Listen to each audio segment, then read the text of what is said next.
Okay, let's dive right in. So, back in December 2022, something really big happened. OpenAI dropped a new tool. You've probably heard of it, ChatGPT.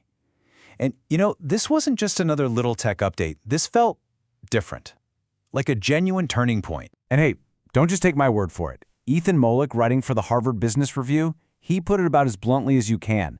This is a very big deal.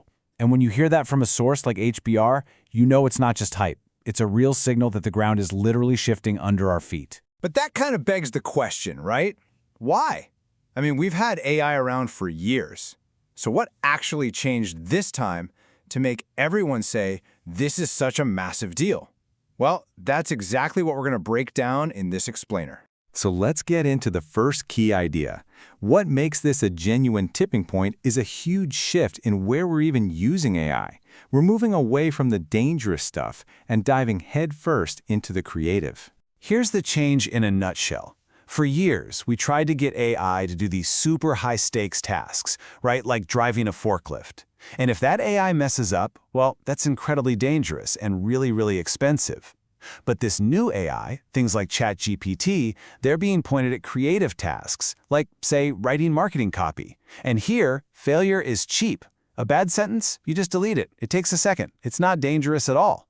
And that simple change, that shift from failure is a disaster to failure is okay, that opens up a whole new universe of what's possible. So if failure is suddenly no big deal, what does that actually mean for our day-to-day work? Well, it means we are entering a brand new world, one where our productivity is about to be absolutely supercharged. And the list of what these things can do, it's just staggering. We're talking about writing really sophisticated text, generating chunks of computer code just by asking, and even brainstorming business ideas or drafting up a college syllabus. It's already making things move way faster in fields like finance, consulting, and journalism. And look, this isn't some abstract theory. The source gave a perfect real-world example. Get this, an undergraduate student, not even an expert coder, used this AI to finish a 4-hour coding project in under 1 hour. Just think about that. A 75% cut in the time it takes to get something done. That is a massive, massive leap in efficiency. But here's the thing. It's not just about raw speed. It's about a completely new way of working. We need to start thinking about AI as a collaborator, which brings us to this key idea of the human in the loop. And let me be super clear here. This is not about replacing people. It's all about creating a brand new kind of partnership. It's more like a conversation. Instead of just barking one command and hoping you get what you want, you can now guide the AI step by step. Let's take a look at exactly how that actually works. So let's walk through a quick example. A user starts with a pretty broad prompt, right? Give me some examples of writing AI can do. And the AI gives a decent, if kind of generic response. It's a starting point. But then the human guides it. They get more specific. Okay, give me clear examples of the businesses that are going to be impacted. And boom, instantly, the AI gets way better, naming things like marketing and consulting firms. And then for the final step, the human refines the tone. They ask it to make the paragraph more interesting.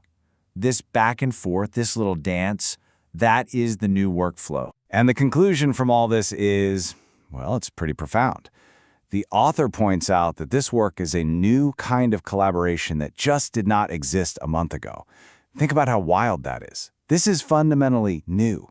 Okay, but we have to be realistic here. This technology is not magic. It's not perfect. In fact, it has one major critical flaw that we absolutely have to talk about, and that is the bullshitter problem. And when we use the word bullshit, we're actually using it in its technical sense here. This isn't just about the AI being wrong.